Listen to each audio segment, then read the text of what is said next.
Let's go! Oh, see, we got cute there. We went with the breaking news. The man of the hour, LeBron James, has signed a 4-year, $153 million deal with LA in 2018. Well, now he's got an extension that's going to keep him in LA through the 22-23 season, which, oh, by the way, would be his 20th NBA season. We now welcome in our NBA reporter, Dave McMenamin. Why do this now, Dave? Well, Nicole, this is following the playbook that LeBron James and his representative, Rich Paul, implemented after winning the 2016 championship with the Cleveland Cavaliers. They wanted to show the loyalty and the commitment to staying in a program where they just won the ultimate prize. And so in that scenario, of course, he was going to be a free agent and signed a new deal. In this scenario, he's coming off a championship, already had a year guaranteed this year on his deal. This adds another guaranteed length of time that you'll see him in the purple and gold. Okay, so it's 2 years, $85 million. But the big question going into this free agency period was not LeBron, it was Anthony Davis. So what does all of this mean for AD?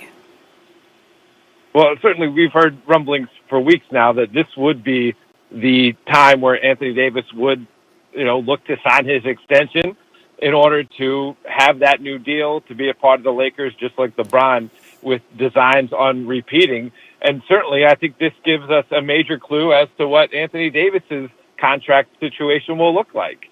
You're probably going to see something in the neighborhood for Anthony Davis of either 3 years guaranteed or 2 years with a player option to line him up with LeBron James, so they can both make mutual decisions come the 22-23 season about either staying with the Lakers or finding a new team to play for. That's Dave McMenamin with the latest on the breaking news. Elle, is my math right? 153 plus 85 is 238 million. Girl, you're asking someone who was in remedial math. I don't know. Sounds right? I'm not the one. Where's the calculator? I got you on history, but... Carry the one. Correct. I count on my fingers still. Another full day of college hoops. Top 20 matchups between Texas and North Carolina to the final of the Camping World Maui Invitational 4 Eastern on ESPN. Texas has won 4 straight versus the Tar Heels. How about the Jimmy V Classic? You got top-ranked Gonzaga taking on 11th-ranked West Virginia in Indy at 7 Eastern on ESPN. Bulldogs have won all 4 prior meetings with the Mountaineers. And after that, a top 5 matchup between Illinois and Baylor. This is Illinois' first game as a top 5 team since the 05 NCAA tournament. Baylor, for their part, 0-3 all-time versus Illinois. Undefeated, as bringing us the perspective that we need, we bring in our college basketball analyst, LaFonso Ellis. Who are the players that you're going to watch for in this top 5 matchup, starting with Illinois?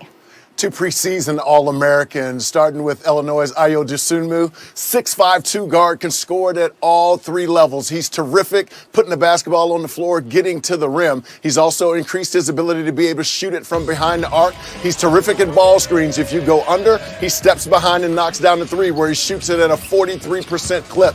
Ayo Dosunmu is so valuable to this team. He's scored on or assisted on 45% of their offense. I love the improvement that he's made in terms of his patience with the basketball off the bounce. He has been absolutely sensational for the Illini in the early part of this season.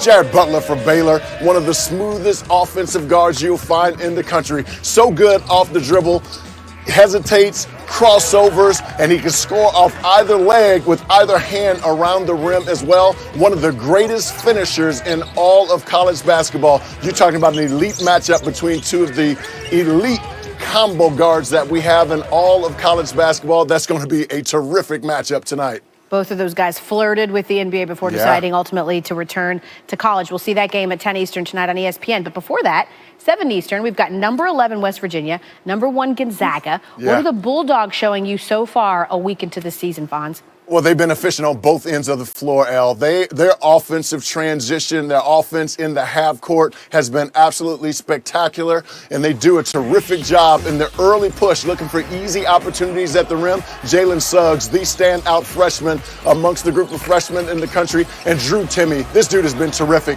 6'10", you can play him with his back to the basket. He can play out on the floor, only shooting a smooth 50% from the three-point line, and this team is devastating when they can turn turn you over and get out in transition. They've been able to turn teams over 16 times a game, converting those to 21 points in transition. For West Virginia to have a chance to win this game, they cannot turn the basketball over and give this elite Gonzaga offense easy opportunities in transition. And someone from the Mountaineers has to make a perimeter shot.